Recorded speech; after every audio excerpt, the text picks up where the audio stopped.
नमस्कार। आप देख रहे हैं हमारा चैनल टीपी एक्सप्रेस और मेरे साथ मौजूद हैं इस वक्त सुमित जैन साहब। किसी परिचय के मोहताज नहीं। सुमित जैन साहब चीन में रहते हैं, राजनीतिक विश्लेषक हैं, बिजनेस कंसल्टेंट हैं और राष्ट्रीय और अंतर्राष्ट्रीय मामलों में गहरी उनकी नजर रहती है। भारत के मामले में खासकर उनका काफी फोकस रहता है क्योंकि इंडियन ही है, नेशनलिस्ट हैं, राष्ट्रवादी हैं।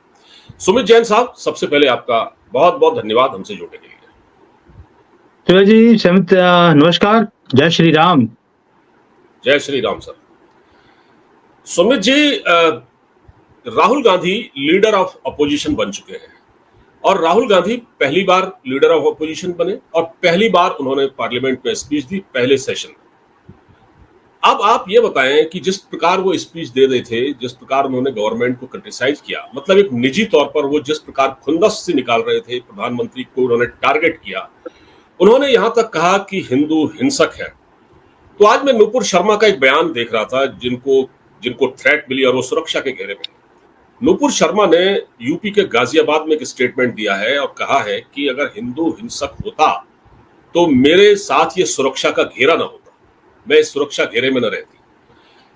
राहुल गांधी इसी तरह पर्सनल अटैक कर रहे हैं। तो क्या केजरीवाल ने जिस प्रकार झूठ, फरेब और छल की राजनीति की दिल्ली वालों के साथ, तो राहुल गांधी को क्या ही लगता है कि वो निजी अटैक करके, इस प्रकार अटैक करके जो उन्होंने 99 सीटें इस बार ले ली हैं, क्या लगता है उनको कि वो अपनी और बड़ी जमीन तैयार कर सकते हैं या वो वोटरों को और बरगला सकते हैं इंडिया के? क्या लगता है आपको? पांडे जी, पहली बात यह है कि आपको थोड़ा सा पीछे जाना पड़ेगा कि ऑलमोस्ट 6 महीने पहले राहुल गांधी को और पूरे दुनिया को, इवन की जो पत्रकार हैं उन्हें भी ये लगता था, जो बड़े बड़े ज्ञानी अपने आप को बोलते हैं इलेक्शंस के ऊपर, सबको लगता था कि कांग्रेस इस बार 20-25 सीट से ज्यादा नहीं लेकर आ सकती और मोदी जी की लैंडस्लाइड विक्ट्री होगी। अकेला बीजेपी 350 तो लेकर ही आएगा और एनडीए 400, पौने 400 तक आ जाएगा। आपने सुना होगा, ये सभी लोग बोल रहे थे। लेकिन राहुल गांधी सारे आंकड़ों को तोड़कर 4 गुना ज्यादा सीटें लेकर आ गया। कहां तो 25 से नीचे आनी थी, कहां 99 आ गई हैं। किस बेसिस पर? जब उसको भी लगा कि भी मेरे जीतने का कोई आसार नहीं है, उसने सारे बांध तोड़ दिए नैतिकता के, सच्चाई के और झूठ का एक सहारा, एक पूरा एक पुतला बना के उसने आगे दिखाना शुरू कर दिया। उसका नतीजा क्या हुआ? हमारे लोग फंस गए। 10 साल की मेहनत जो बीजेपी ने या मोदी जी ने करी है उसे भूल गए और उसके पीछे लग गए इस पप्पू के, जिसको मंदबुद्धि बालक बोला जाता है। इसके पीछे लगकर उसे इतनी सीटें दे दी हैं कि आज वो पागल हो गया है। अब आगे आते हैं, 4 जून के बाद उसे ये तो समझ आ गया कि भी मेरी जो जीत है उसका रीजन था झूठ। झूठ का सहारा लेकर मैं जीता हूं। दूसरा, उसने जैसे रेडिकलाइज किया अपने सारे वोट बैंक को, मुसलमानों को वोट बैंक पे पूरा उन्होंने अपने पाले में कर लिया और दूसरी तरफ हिंदुओं को बोल दिया भैया 1-1 लाख रुपए हम सबको दे देंगे और हिंदू तो जहां पे कुछ मिलता है उसके पीछे लग जाता है। इसीलिए उसको लगता है कि जब झूठ के ऊपर मैं सत्ता में आ सकता हूं या सत्ता के इतने करीब पहुंच सकता हूं तो क्यों ना इसको और एम्पलीफाई किया जाए। अब ये आप बोलेंगे कि ये केजरीवाल से सीखा है, हो सकता है केजरीवाल से सीखा हो, जबकि दोनों का ईंट कुत्ते का वैर है। लेकिन केजरीवाल भी इसी सारे झूठ के पलंदे के ऊपर ही आया था। उसने भी मुसलमान वोट बैंक को अपने पाले में रखा, बसाया, रोहिंग्याज हो, बांग्लादेशी हो अपने एरिया में, और उसको लगता है कि भी मुझे कोई भी हरा नहीं सकता। और भाई अगर हराने वाला काम होता तो कन्हैया लाल को इतने वोटें नहीं मिलती। वो तो दूसरी बात है कि कन्हैया लाल जीत नहीं सका, लेकिन वोटें कम नहीं पड़ी हैं दिल्ली के इलेक्शंस के अंदर। तो यानी कि केजरीवाल किसे भी सीखा है, प्लस जो पूरे इलेक्शंस के अंदर ये झूठ की दुकान ने, ये मोहब्बत की दुकान नहीं थी, झूठ की दुकान थी, उसके ऊपर जितनी सीटें लेकर गया है, अब ये उस काम को रोकने वाला नहीं है। कभी ये अग्निवीर को लेकर झूठ बोलता है, अभी रेलवे वालों को लेकर झूठ बोल दिया। मोदी जी को बोलता था कि जहां जाते हैं इतने कैमरामैन लेके जाते हैं, जबकि मोदी जी के पास एक ही कैमरामैन होता था, खुद तो 8-8 लेके जा रहा है। लेकिन उसे फर्क नहीं पड़ता। वाई? क्योंकि अब दुकान उसको चलानी है और बनानी भी है और दुकान का राजा भी बनना है। और देश तो इनके लिए, कांग्रेस पार्टी के लिए भी और राहुल गांधी के लिए भी, दुकान से बढ़कर कोई और चीज थी ही नहीं।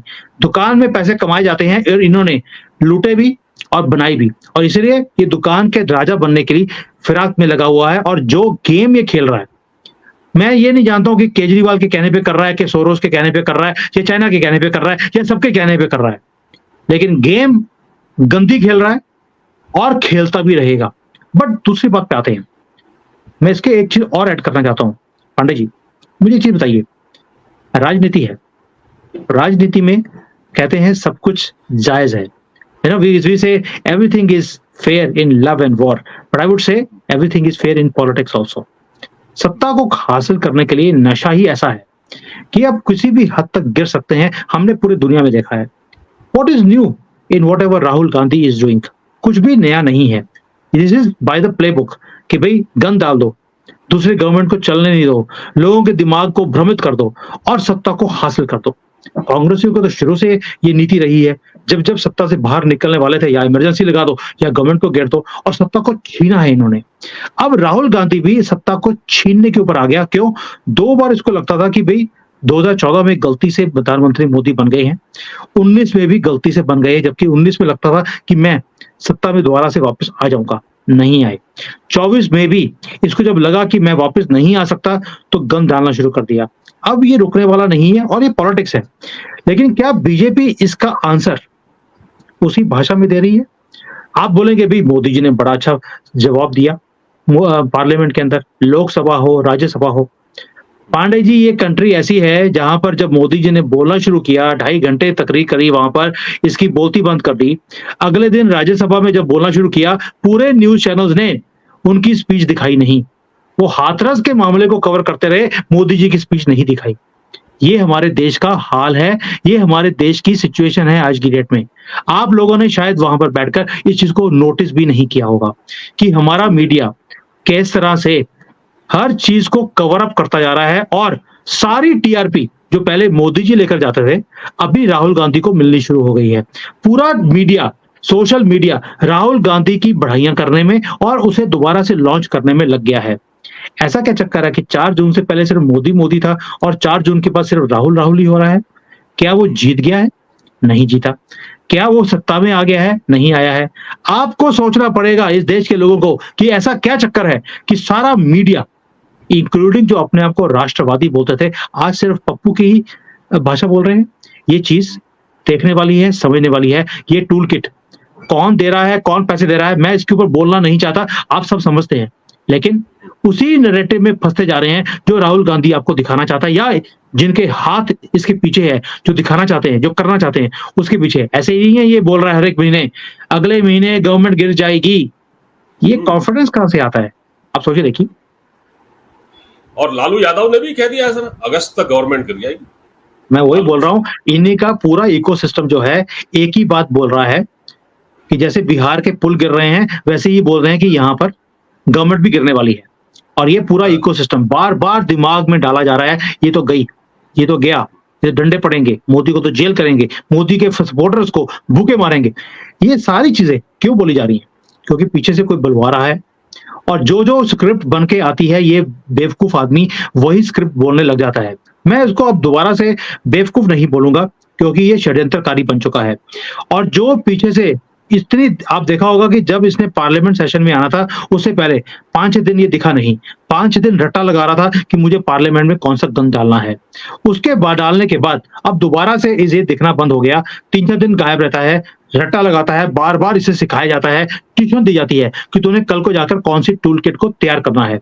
वही काम कर रहा है, लेकिन दोबारा से लोग गालियां निकालते हैं इसको पप्पू पप्पू बोलकर। मैं भी पप्पू बोलता था इसको, अभी बोलना बंद कर दिया है। रीजन भी, जो वो कर रहा है वो राजनीति है, लेकिन जो आप कर रहे हैं वो राजनीति नहीं है। आप अभी भी रामचंद्र बने हुए हैं। मोदी जी, रामचंद्र बनने से काम नहीं होगा, पुरुषोत्तम राम बनने से काम नहीं चलेगा। You are always in defensive. BJP हो, आरएसएस हो, हिंदू हो, हमेशा डिफेंसिव होता है। हम जब तक अटैक नहीं करेंगे, you have to counter balance, not by defensive, पर आपको अटैक करना पड़ेगा। वो कैसे करेंगे? ये बीजेपी, आरएसएस को और हिंदुओं को सोचना पड़ेगा। जैन साहब, आपने अभी अयोध्या का भी जिक्र किया, मतलब आपने राम का भी जिक्र किया, तो मैं बता दूं आपको एक तो आपको मालूम ही है कि इस बार अयोध्या से जो कैंडिडेट जीता है वो अवधेश कुमार जो भी है, तो बीजेपी का कैंडिडेट वहां हार गया, नंबर एक। दूसरा, राहुल गांधी ने कल बड़े मजे लिए, और वो अहमदाबाद में थे शायद, उन्होंने कहा कि हमने एक सर्वे करवाया था। हमने नहीं, मोदी जी ने एक सर्वे करवाया था। तो मोदी जी का ही नाम लेते ना, मोदी को ही टारगेट करते हैं, मोदी जी ने एक सर्वे करवाया था। और जब उन्होंने अयोध्या में सर्वे करवाया चुनाव से पहले, उनकी इच्छा थी कि अयोध्या से चुनाव लड़े, लेकिन जो सर्वे करने वाले उनके लोग थे उन्होंने कह दिया, सर यहां से मत लड़िए, यहां बिल्कुल आप हार जाएंगे, यहां से इंसल्ट हो जाएगी अगर आप हारेंगे। तो तब जाकर, क्योंकि मोदी की प्रबल इच्छा थी अयोध्या उस सीट से चुनाव लड़ने की, फैजाबाद से, लेकिन जब ये बात सामने आई तो पीछे हट गए। फिर उन्होंने काशी से चुनाव लड़ा, तो काशी में भी उनके वोटों का अंतर ज्यादा नहीं था, काफी घट गए। तो राहुल गांधी ये मजे ले रहे थे कि हमने थोड़ी सी गलती कर दी, हमारे पार्ट में कहीं कुछ कमी रह गई, वरना ये तो बनारस से भी हार जाते और अयोध्या से तो हारते ही हारते। आप ये देखिए कि क्या कह रहे हैं राहुल गांधी, और राहुल गांधी ये बात कहां कह रहे हैं? अहमदाबाद में कह रहे हैं। और क्योंकि अब उनका जो फोकस है 2027 में है वहां चुनाव, विधानसभा चुनाव, तो अब उनको ये लग रहा है कि 99 सीटों के बाद जब हम 99 सीटें ले आए लोकसभा में, अब हमारा फोकस अहमदाबाद में है और हम गुजरात में भी मोदी को हराएंगे। ये राहुल गांधी कह रहे हैं। ये कितना, मतलब कहां से सीख रहे हैं वो, यही तो जो आप कह रहे थे। पांडे जी बड़ा क्लियर है, उन्हें मालूम है कि हमारे पास 100% मुसलमान वोट हमारे पास आ गई है। रीजन बीइंग, हमने कार्ड ही ऐसा खेला है, मुसलमानों को बोल दिया हिंदुओं से छीन कर आपको सब कुछ दे दिया जाएगा, वेल्थ डिस्ट्रीब्यूशन में वेल्थ रीडिस्ट्रीब्यूशन की जाएगी। 47 में भी करी थी, सारा कुछ हमने हिंदुओं से छीन कर आपको दे दिया। लेकिन जो मुसलमान, जो कॉकरोच यहां से वापस गए हैं पाकिस्तान में सेटल होने के लिए, उनकी प्रॉपर्टीज अभी भी उन्हीं के नाम पर हैं, लेकिन हिंदुओं की प्रॉपर्टीज जो पाकिस्तान में थी वो सारी मुसलमानों को दे दी। लेकिन मुसलमान जो यहां पर प्रॉपर्टीज छोड़कर गया था वो अभी भी उन्हीं के नाम पर है, और सुप्रीम कोर्ट ने रोक भी लगा दी है, जबकि अमित शाह और योगी जी ने वो प्रॉपर्टीज को छीनना शुरू कर दिया था। दैट मीन्स ये कंट्री अभी भी हिंदुओं का नहीं है, अभी भी उन्हीं का राज है, उन्हीं की प्रॉपर्टीज उनके नाम पर है। तो इन्होंने बोल दिया कि यार इनको खुश रखने में क्या जाता है, मुसलमान को खुश रखो, पूरी वोटें मिल जाएंगी। तो 20-25% उनकी वोट बैंक है, वो तो पक्का हो गया। हिंदुओं को तो बेवकूफ बनाना बड़ा ही आसान है, वो उन्होंने काम करना शुरू कर दिया जातियों में बांटकर। तो ये कार्ड ऐसा है, उसको लगता है कि अगर 45-50% पॉपुलेशन मेरे साथ आ जाती है तो मुझे कभी हरा ही नहीं सकता कोई, इसीलिए वो कार्ड बार बार खेल रहा है। अब आते हैं मोदी जी के हारने या जीतने की बात के ऊपर। मोदी जी ने कभी भी ये नहीं बोला कि मैं अयोध्या से लड़ूंगा, वो शुरू से लड़ते आ रहे हैं, वहीं से जीतते आ रहे हैं, वाराणसी से, वहीं से उन्होंने दोबारा से अपना नामांकन पत्र भरा भी और जीते भी। अंतर कम था ज्यादा था मैटर नहीं करता, जीत होती है। वर्ल्ड कप T20 के अंदर हम हारते हारते जीते हैं। अगर हारे होते तो बहुत सवाल होते हैं, कभी किसी की बॉलिंग के ऊपर, कभी किसी की बैटिंग के ऊपर, लेकिन जीते हैं तो सब कुछ भूल जाते हैं। लेकिन राहुल गांधी ऐसा है जिसकी खुद की हवाइयां उड़ी हुई थी, उसको यह समझ नहीं आ रहा था कि मैं कहां से पत्र भरूं, क्या अमेठी से लड़ूं, रायबरेली से लड़ूं, वायनाड से लड़ूं, कहीं भी सेफ नहीं था। जहां पे लड़ा है, अगर इतना ही सेफ्टी थी उसको तो एक ही जगह से लड़ लेते। मोदी जी तो एक ही जगह से लड़े हैं, तो दो जगह से लड़े नहीं। तुम ही दो क्या, ये तो 4 पत्र भरने वाला था कि अगर दोनों से भी हार गया तो तीसरे से कहीं से मैं जीत जाऊं। ये खुद की हवाइयां उड़ी हुई थी, और जब इलेक्शंस का रिजल्ट आ गया उसके बाद बोलता है कि मैंने अपनी बहन को बोला था तुम वाराणसी से लड़ लो, लड़ ली होती तो मोदी जी हार जाते। ये जो अगर होता, अगर तुम होती तो क्या होता, अगर मैं होती तो क्या होता, ये फिल्मी जो डायलॉग्स हैं जो अमिताभ बच्चन की मूवीज में हम देखते रहते थे, रेखा को और राखी को देखकर, ये सारे काम राहुल गांधी अभी बोलना शुरू कर दिया। बट इसका सर पैर कुछ भी नहीं है। रीजन एक ही है, इलेक्शन खत्म हो गए, अगले इलेक्शन की तैयारी है। अगेन मैं बोल रहा हूँ, राजनीति है, उसमें झूठ भी बोला जाता है, षड्यंत्र भी रचे जाते हैं। ये तो मोदी जी के ऊपर है। इटली से फाइलें आ गई हैं, खोलते क्यों नहीं? बड़ा सिंपल है। अगर वो आपके ऊपर इतना अटैक कर रहे हैं, आपके पास सारी फाइलें, आप इटली गए थे, बलोनी से आप फाइलें लेकर आए हो, खोल दीजिए, काम तमाम हो जाएगा। और जो नया सिस्टम है ये हमारे कोर्ट्स के अंदर, वो आपने 1 जुलाई से ऑलरेडी इंप्लीमेंट कर दिया है। 1 साल के बीच में जो रिजल्ट है वो भी देना जरूरी है जजेस को। आप फाइलें खोलते क्यों नहीं? आपके पास सब कुछ है। इनके ऊपर तो इवन की सिटीजनशिप के केसेस हैं राहुल गांधी जैसे बंदे के ऊपर। पांडे जी मैं क्यों बोलता हूँ, आपको लगेगा बड़े रेडिकलाइज बातें हैं, नहीं है। अगर हम दूसरी तरफ से बोल देते हैं कि अगर राहुल गांधी गलती से भी इस देश का प्रधानमंत्री बन गया होता 2024 में, क्या 5 जून को मोदी जी जेल के बाहर होते या अंदर होते? अमित शाह कहां होते? और क्या जो हमारे सुप्रीम कोर्ट के जजेस हैं उन्हें बेल भी देते? नहीं देते। ये दोनों लोग जेल में होते और सारी उम्र वहीं पे रहते। हिंदुओं के गले अब तक काट दिए होते, आप वीडियो बना नहीं पाते। जो अभी आप और मैं बैठकर वीडियोस बना रहे हैं ये भी अलाउड नहीं होता। ये राहुल गांधी अगर प्रधानमंत्री बन जाता तो होता। आपको भी मालूम है ये सब कुछ हुआ था राहुल गांधी के प्रधानमंत्री बनने के बाद। और आप हैं अभी भी पुरुषोत्तम राम बने हुए हैं। आपके पास कौन सी चीज ऐसी है जिसकी फाइलें आपके पास नहीं है, प्रूफ आपके पास नहीं है? केसेस ऑलरेडी 15-15, 20-20 साल से इनके खिलाफ केसेस चल रहे हैं। आप खोलते क्यों नहीं है? राजनीति अगर वो कर रहे हैं आपको करनी नहीं आती क्या?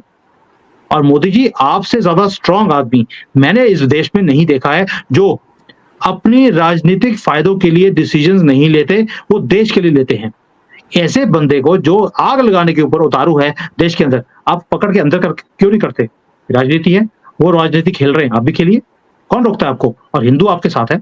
80% पॉपुलेशन आपके साथ होते हुए भी आप उसके बाद राजनीति ना करें और ये सारा कुछ आपके आंखों के सामने होता हुआ आप देखते रहें और आप बोले हिंदू को, हिंदू तुम जागो। कब तक जागेगा हिंदू सर? 3 बार तो ला दी आपको, गवर्नमेंट बनवा दी आपकी, उसके बाद भी हिंदू जागे? आप कब जागेंगे? वैसे प्रधानमंत्री ने जो पार्लियामेंट में बोला है वो अपने फ्रंट फुट पर तो आए हैं। उन्होंने कुछ समय तक तो बैक फुट पर रहे। भाई सीधी बात है, कम सीटें मिली तो एक थोड़ा सा मोरल कहीं ना कहीं डाउन तो रहता ही, लेकिन उन्होंने जब उसके बाद स्पीच दी तो उन्होंने इकोसिस्टम को कहा कि हम इस जो इकोसिस्टम जो भारत को जो डिस्टेबलाइज करने की कोशिश कर रहा है, हम इसकी ऐसी की तैसी कर देंगे। और दूसरा उन्होंने कहा कि हम जो लोग ये समझते हैं कि हम कम सीटें आई हैं, हम एक एनडीए सरकार है, तो अगर कुछ लोग अगर ये सोच रहे हैं कि वो भ्रष्टाचार करते रहेंगे और उनके खिलाफ कुछ नहीं होगा तो वो मुगालते में, तो उनको भी पकड़ा जाएगा। एजेंसियां अपना काम स्वतंत्र रूप से करेंगी। भले ही आप कितना भी कहते हैं ना कि सीबीआई या ईडी जितने भी संस्थाएं हैं ये इनको मतलब ये राजनीतिक बदले के लिए इस्तेमाल की जा रही है। मतलब इस तरह के जो आरोप आम आदमी पार्टी भी लगाती रही है, कांग्रेस भी लगाती रही है। इस मामले में तो दोनों एक है ना सर। देखिए ये काम और तेजी से करने पड़ेंगे। मुझे वो नहीं है कि मोदी जी ने पार्लियामेंट में क्या कहा, मैंने सुना है, सारे पॉइंट्स मेरे दिमाग में भी हैं कि मोदी जी ने बोला मैं किसी को नहीं छोड़ूंगा। अब ये स्पीच तो दे दी आपने, लेकिन अब जब ग्राउंड पे काम करना शुरू करेंगे, मुझे लगता है इस देश का हर नागरिक तभी आपके ऊपर विश्वास भी करेगा। भाई हिंदुओं ने आपको 3 बार गवर्नमेंट में बनाया है, मुसलमानों ने ना आपको 14 में वोट दिया ना 19 में दिया, और 24 में आपने सबका साथ सबका विश्वास देखने के बाद, सब कुछ देने के बाद भी आपको एक भी वोट नहीं मिला उनकी तरफ से। और अभी मुसलमान आपकी तरफ नहीं देख रहा, हिंदू ही देख रहा है। आपने बोला मैं इस पूरे इकोसिस्टम को देख लूंगा। हम तो सर पिछले 75 सालों से देख रहे हैं कि उनका इकोसिस्टम कैसे काम करता है। हमने कभी काउंटर ही नहीं किया। Now I want to see actual results on the ground. ये मैं अपनी तरफ से बोल रहा हूं और सनातनियों की तरफ से भी बोल रहा हूं आपको, आपके चैनल के माध्यम से, कि now we want results. Yes we know Modi है तो मुमकिन है। मैं मोदी जी के अगेंस्ट बिल्कुल भी नहीं हूं। I was with him, I am with him, और जब तक वो देश के लिए काम करते रहेंगे मैं उनके साथ रहूंगा। लेकिन अब मुझे भी, हमारी भी पेशेंस की हद है। 10 साल कंप्लीट मेजोरिटी के बाद भी आपने इकोसिस्टम को हाथ तक नहीं लगाया। पहली बार अगर किसी के ऊपर हाथ पड़ा है तो लालू के ऊपर पड़ा था, वो बेल के ऊपर बाहर है। केजरीवाल के ऊपर पड़ा है, वो भी कभी ना कभी बेल पे आ जाएगा बाहर। क्या होगा उसके बाद? अगर राहुल गांधी के ऊपर आप हाथ डालने की सोचते भी नहीं है, जिस दिन आप ये सारे काम करने शुरू करेंगे, अरुंधति राय के ऊपर आपने हाथ डालने की बात करी है, अभी कोई कार्रवाई शुरू नहीं हुई है उसके ऊपर। जब आप डालेंगे तब हम बात करेंगे। इकोसिस्टम वो आपके ऊपर हर रोज अटैक कर रहे हैं। आपने एक स्टेटमेंट दे दिया, हम उनको उसी भाषा में जवाब देंगे। यानी कि वो ट्विटर पे आपके अगेंस्ट बोलते हैं, आप भी ट्विटर खेलेंगे। क्या देश को आगे बढ़ाने के लिए ट्विटर से देश चलेगा? जो देशद्रोही काम कर रहा है वो तो खुलकर खेल रहा है। कभी खालिस्तानी है, कभी मुसलमान, कभी दंगे, कभी लड़कियां उठा के लेके आना, कभी कन्वर्जन, कोई लिमिट ही नहीं है उनके गिरने की। और आप ट्विटर ट्विटर खेल रहे हैं। क्या इस तरह से अब देश को आगे लेके जाया जाएगा या ऐसे जवाब दिया जाएगा? जब तक एक्शन नहीं होगा तब तक कोई चेंज नहीं आ सकता। और कहीं ना कहीं आज अगर राहुल गांधी गुजरात में जाकर बोलता है कि हम बीजेपी के गढ़ है या मोदी जी का गढ़ था गुजरात, इसी में उनको हराएंगे, ये कॉन्फिडेंस ऐसे ही नहीं आया है। जो कार्ड उन्होंने खेला है 2024 के इलेक्शंस में और आगे जाके खेलने वाले हैं, उनकी जीत मैं आपको आज बता रहा हूं निश्चित है।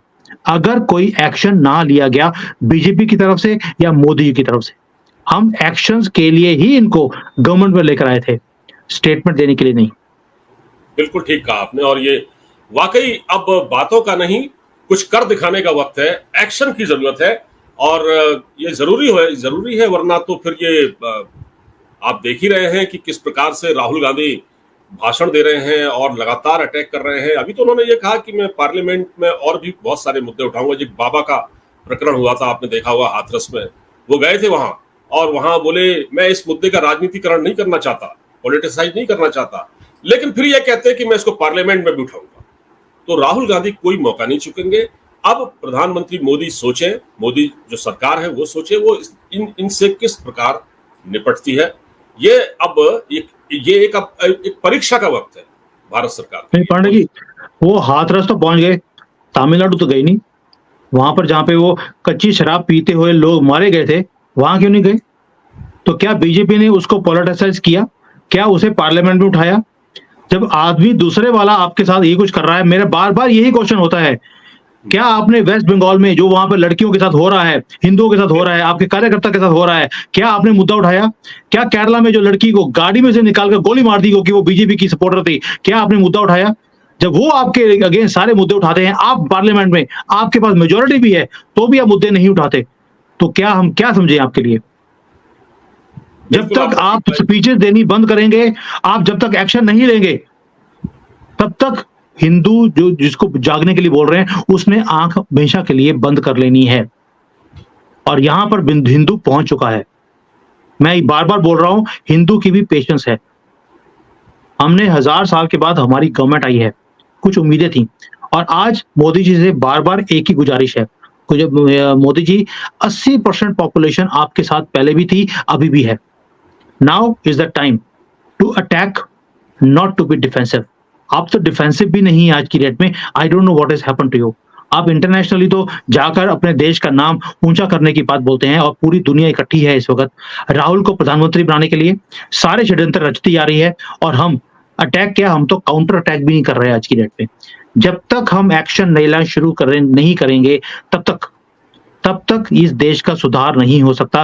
पांडे जी, मैं बड़ी ही उससे कह रहा हूं, क्योंकि मैं एक ऐसी कंट्री में रहता हूं जहां पर ये सारे षड्यंत्र बनकर वहां पर भेजे जाते हैं। ओ भाई, षड्यंत्र का ये हाल है कि वहां पर कॉन्स्टिट्यूशन के बोल रहे थे कि कॉन्स्टिट्यूशन चेंज हो जाएगा। किसने बोला? चाइना ने बोला इनको कि भैया आप जाके कॉन्स्टिट्यूशन की दुहाई लगाइए। कॉन्स्टिट्यूशन की कॉपी भी लाल रंग की दे दी, जबकि नीले रंग की है हमारी, और चाइना की लाल रंग की है। यानी कि अकल जो है, नकल के लिए अकल चाहिए। राहुल गांधी के पास इतनी भी अकल नहीं है कि जैसी कॉन्स्टिट्यूशन की कॉपी चाइना ने पकड़ाई है वही लहरानी शुरू कर दी, जिसके नंबर ऑफ पेजेस भी राहुल गांधी को पता नहीं है कि उस बुक के अंदर नंबर ऑफ पेजेस कितने हैं। ये हालत है ऑपोजिशन की, ये हालत है पूरे देश के अगेंस्ट षड्यंत्र रचने वालों की, और हम एक्शन ही नहीं ले रहे। लेकिन आपकी बात सही है, आपकी चिंता बहुत जायज है, और ऐसा ही हम भी सोचते हैं। बहुत सही आपने बातें कही, और वाकई अब तो एक्शन का वक्त है, इससे कम पर काम चलेगा नहीं, और कुछ कर दिखाने का वक्त है। और वो एक्शन भी होता हुआ दिखाई दिए। वो कहते हैं ना कि मतलब एक्शन हो तो वो दिखाई दे लोगों को कि हाँ मोदी जी ये कर रहे हैं, तब लोगों को समझ में आएगा, तब कुछ बात बनेगी। जैन साहब, फिलहाल इस बातचीत में आप हमारे साथ जुड़े, आपका बहुत बहुत धन्यवाद हमसे जुड़ने के लिए। नमस्कार, जय हिंद। जय Hind sir.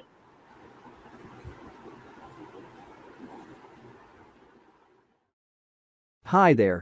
If you liked the video, please don't forget to smash the like button, subscribe to our channel, and activate the bell icon so that you receive all notifications whenever we upload a new video. Thanks for watching.